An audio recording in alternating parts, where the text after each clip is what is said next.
তো ভগবান কখন কিভাবে কোথায় আসবে কেউ জানি না, কিন্তু কলিযুগ খুব ইজিলি আমাদের সাথে রিয়্যাক্ট করে ভগবান। প্রতিটা মুহূর্তে ইন্ডিকেশন দেয় এটা করিস না, এটা কর। যদি তার মধ্যে ভগবান প্রাপ্তি বা ভগবানের প্রতি বিশ্বাস, যে সে যে ধর্মেরই মানুষ হোক না কেন, আমি স্পেশালি দেখেছি যে তার মধ্যে যদি সেই ভাবটা থাকে না, ভগবান তাকে কোথাও না কোথাও সে সেভ করে দেয়।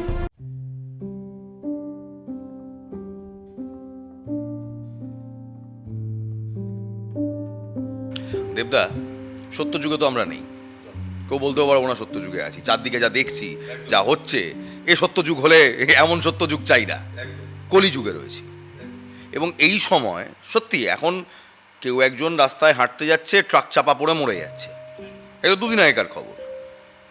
বাড়ি নিজে নিজে ভেঙে পড়ে গেল, দেখেছি আমরা এখানে। এবং তারপর যে জাস্টিস পাওয়া যাবে সেটাও খুব একটা, মানে এই মুহূর্তে দাঁড়িয়ে কেউ বলতে পারবে না। জাস্টিস যদি কেউ দিতে পারে সেটা ভগবান। এবং সেই জায়গা থেকে আমার প্রশ্ন, এই কলিযুগে ভগবানকে পাবো কিভাবে, ভগবানের শরণ পাবো কিভাবে?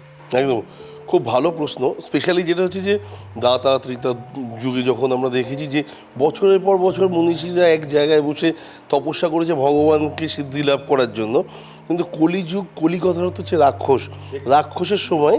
তো এই সময় ভগবান প্রাপ্তি অ্যাকচুয়ালি যদি তোমার ভেতর থেকে কানেকশানটা ঠিক থাকে না, তাহলে সেটা 5 মিনিটে হয়তো হতে পারে। এটা আমার দৃঢ় বিশ্বাস, এটা উপলব্ধি। তো এই জায়গা থেকে আমার মনে হয় যে ভীষ্ম পিতামহ দ্বাদশ অধ্যায়ে একটা কথা বলেছিলেন, মানে আমাদের মহাভারতে, যে যদি কেউ 12 বছর কোনো কাজ একভাবে করে, আমি বলেছি এর আগেও একবার, তো তিনি সিদ্ধি লাভ করতে পারে। তো এই কথাটা না আমাদের বৃন্দাবনের একজন কি বলবো ভক্ত ছিলেন, তিনি হঠাৎ শুনে ফেলেছিলেন। তার নাম ছিল কৃষ্ণদাস। তো কৃষ্ণদাসের বলে যদি 12 বছর একটা কাজ যদি আমি একভাবে করতে পারি, তাহলে পরে তো সিদ্ধি লাভ করে যাব, তাহলে ভগবান আমার প্রতি বিশ্বস্ত, মানে কৃপা লাভ করাবেন। তো উনি লাডলার কাছে গেলেন, লাডলাকে কি বলেন, লাডলা দেখো ভীষ্ম পিতামহ এই কথা বলেছে, আমি আজ থেকে 12 বছর তোমার গলায় মালা পরাবো, 12 বছর পর মালা পরতে তোমাকে আমার ঘরে যেতে হবে, ভাবটাকে জাস্ট বোঝার চেষ্টা করো। তো বললো, বলা টলার পরে প্রথম একদিন থেকে মালা পরানো শুরু করলো, 6 বছর, তারপর করতে করতে 12 বছর হলো। 12 বছরের এন্ড, লাস্ট দিন গিয়ে বললো, লাডলা আজকে লাস্ট দিন, আজকে আমি তোমাকে মালা পরিয়ে গেলাম, কালকে সকালে কিন্তু তোমাকে আমার ঘরে মালা পরতে যেতে হবে। বলে মালা পরিয়ে দিয়ে চলে আসলো। সারা রাত নিজের ঘরে বসে কৃষ্ণদাস 56 প্রকার ভোগ রান্না করলেন, যে কাল সকালে লাডলা আসবে আমার ঘরে, আমি আদর করে ওকে খাওয়াবো। তো পরের দিনকে সূর্য উঠলো, বেলা আস্তে আস্তে হতে থাকলো, সকালের পর দুপুরের পর থেকে আস্তে আস্তে প্রায় গোধূলি লগ্ন, কিন্তু কৃষ্ণ লাডলা আসলো না। তো কৃষ্ণদাসের মনে একটা ভাব আসলো যে ভগবান বলে কিছু নেই, লাডলা বলে কিছু নেই, এগুলো জাস্ট ফেক, এগুলো মিথ্যা কথা। তো উনি ওই 56 ভোগ খাবার একটা পোটলাতে করে কাঁধে করে নিয়ে হাঁটতে হাঁটতে মন্দিরের দিকে যাচ্ছেন। তোর জন্যই তো রান্না করেছিলাম, তোকেই দিয়ে আসবো লাডলা বলে নিয়ে আসতে। হঠাৎ করে দেখছেন একটা রাখাল অনেকগুলো গরু নিয়ে আসছে। বলছে, বাবা কোথায় যাচ্ছ, সাইড দাও, নাহলে গরু তো ধাক্কা দিলে তো পড়ে যাবে। বললে, পড়তে দাও। বলছে, পড়ে গেলে তো তোমার মাথা ফেটে যাবে। বলছে, ফাটতে দাও। বলছে, এত রাগ কেন? বলছে, দেখো ভীষ্ম পিতামহ এই কথা বলেছিল, তারপরে 12 বছর আমি লাডলাকে মালা পরালাম, আজকে লাডলার আমার ঘরে আসার কথা ছিল, লাডলা আসলো না, তো আমি কার প্রতি বিশ্বাস রাখবো? বলছে, বাবা তুমি একটু দাঁড়াও, শান্ত হয়ে দাঁড়াও, কী আছে তোমার এটার মধ্যে? বলছে, আমি 56 ভোগ রান্না করেছিলাম। মানে ঠিক আছে, তুমি যখন খাওনি আমাকে একটু খাইয়ে দাও।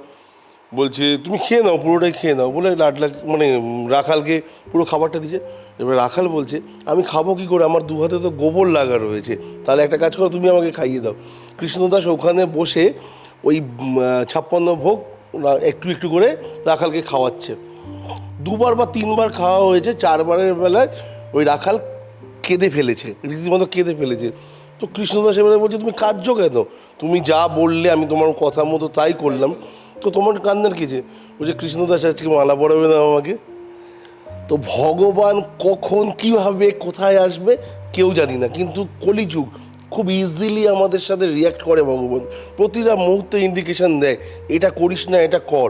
যদি তার মধ্যে ভগবান প্রাপ্তি বা ভগবানের প্রতি বিশ্বাস, যে সে যে ধর্মেরই মানুষ হোক না কেন, আমি স্পেশালি দেখেছি যে তার মধ্যে যদি সেই ভাবটা থাকে না, ভগবান তাকে কোথাও না কোথাও সে সেভ করে দেয়।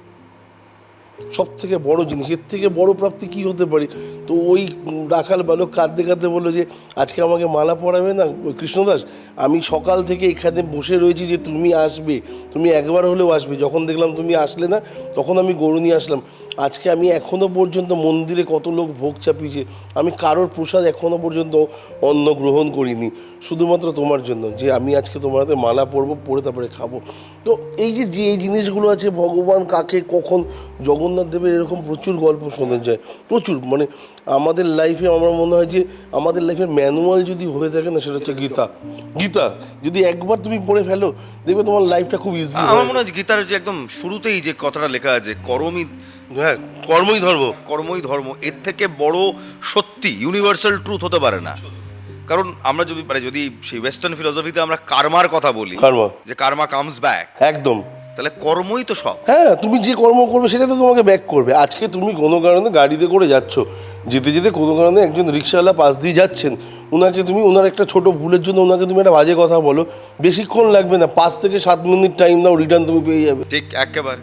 তোমাকে আধ ঘন্টা 1 ঘন্টা ওয়েট করতে হবে না, এটা আমি দায়িত্ব নিয়ে বলছি। না, শুধু এটা জীবনেও খুব বাস্তব। বাস্তব, বাস্তব। এবং মানুষ তখন বুঝতে পারে যখন সেটা ফেরত আসে, একদম তখন বুঝতে পারে এর সাইড আমি করেছিলাম, তাই আমার কাছে ফেরত এলো। বাস্তব, একদম। মানে স্পেশালি কৃষ্ণের মা খুব ছিল যে তুমি তো ভগবান ছিলে, তাহলে আমাকে 14 বছর কেন কারাগারে থাকতে হলো?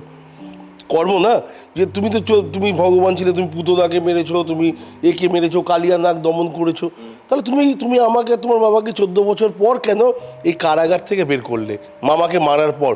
তো কৃষ্ণ তখন হাসতে হাসতে বললো, মা তুমি ভুলে গেছো, আগের জন্মে তুমি কে ছিলে? কৈকেয়ী ছিলে। তো কৈকেয়ী হয়ে তুমি রামচন্দ্রকে বিনা কারণে 14 বছরের জন্য বনবাসে পাঠিয়েছিলে। তো সেই যে পাপটা করেছিলে, সেই পাপটা তোমাকে পূর্ণ করতে হবে না, সেই 14 বছর তোমাকে জেল খাটতে হলো। আর বাবা কেন, দশরথ চুপ ছিল। কোনো জায়গায় যদি অন্যায় হয়, এটা গীতার বাণী, কোনো জায়গায় যদি অন্যায় হয়, সেই জায়গায় যদি তুমি প্রোটেস্ট না করো, তুমি সমপাপী। যে অন্যায় যে করে এবং অন্যায় যে সয়, এটা আমাদের গীতাতেই বলা আছে। একটা কথা আছে, আমি যেহেতু তুমি দেবদা মহাভারত দিয়ে শুরু করলে, যে ভারতবর্ষের মগজটা বুঝতে হলে মহাভারত পড়ো।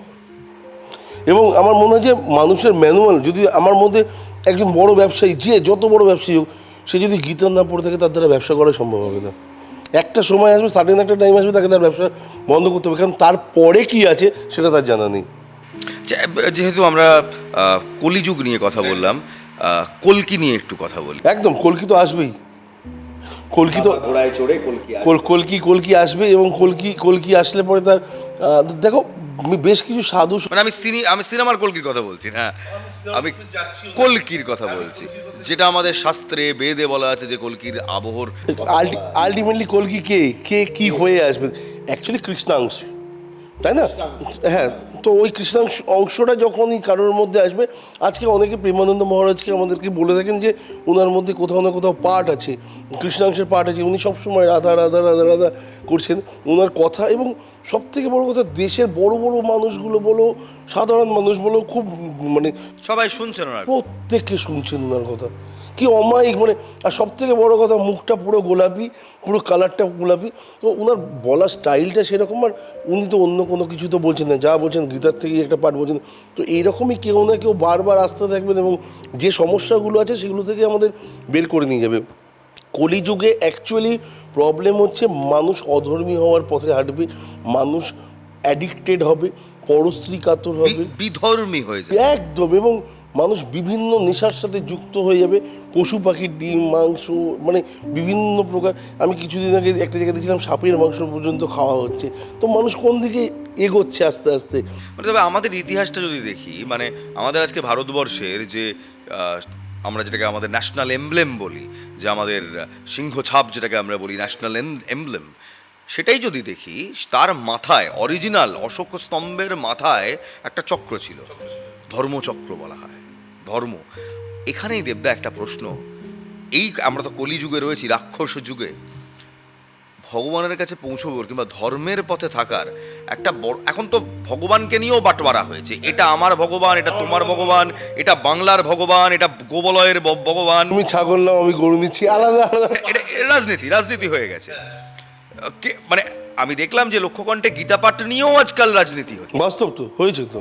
এখান থেকেই আমার প্রশ্ন, ধর্মচক্র, সেই ধর্মচক্রের দেখানো রাস্তায় হাঁটার জন্য গীতা পাঠ নিজের বাড়িতে একেবারে একান্তে কতটা প্রয়োজন আজকের দিনে? দেখো না, ফার্স্ট কথা হচ্ছে অনেক সময় হয়ে ওঠে না, যে মানুষটা আইটি প্রফেশনাল তার পক্ষে একটা শ্লোক পড়াই যায়। না না, আমি একটা শ্লোকের কথা বলছি না, তার মোবাইলে লোড করা যায় সেই শ্লোকটা শোনাও যায়, হ্যাঁ, এখন তো অডিও বুকও চলে এলো। অডিও বুকও চলে এসেছে, এটা একটা পার্ট আছে। দ্বিতীয় কথা হচ্ছে আমাদের মধ্যে 5খানা ইন্দ্রিয় আছে। এই 5খানা ইন্দ্রিয়কে তোমার জাগরণ করতে আমি বলছি না, আমি স্পেশালি বলছি এই 5খানাকে তুমি রেসপেক্ট করো। কোথাও না কোথাও তুমি দেখবে লাইফে তোমার মোড চেঞ্জ হয়ে গেছে। জাস্ট একটা ছোট্ট এক্সাম্পল দিই, অনেকে বলে মাংসাশী বা ভেজ থাকা নন ভেজ থাকার মধ্যে ডিফারেন্স কী আছে। আমি বলি মন যতক্ষণ চাইছে ততক্ষণ সেটা করো, যতক্ষণ তারপরে যদি মনে হয় যে এটা করা উচিত নয়, তো অনেকে বলে মাংস খাওয়াটা কেন উচিত নয়, অনেকের প্রশ্ন আসে। তো প্রথম কথা হচ্ছে আপনার যদি মন চায় আপনি খান না মাংস, আমার আপত্তি নেই, কিন্তু যদি আপনার মন না চায় তাহলে আপনি ছেড়ে দিন।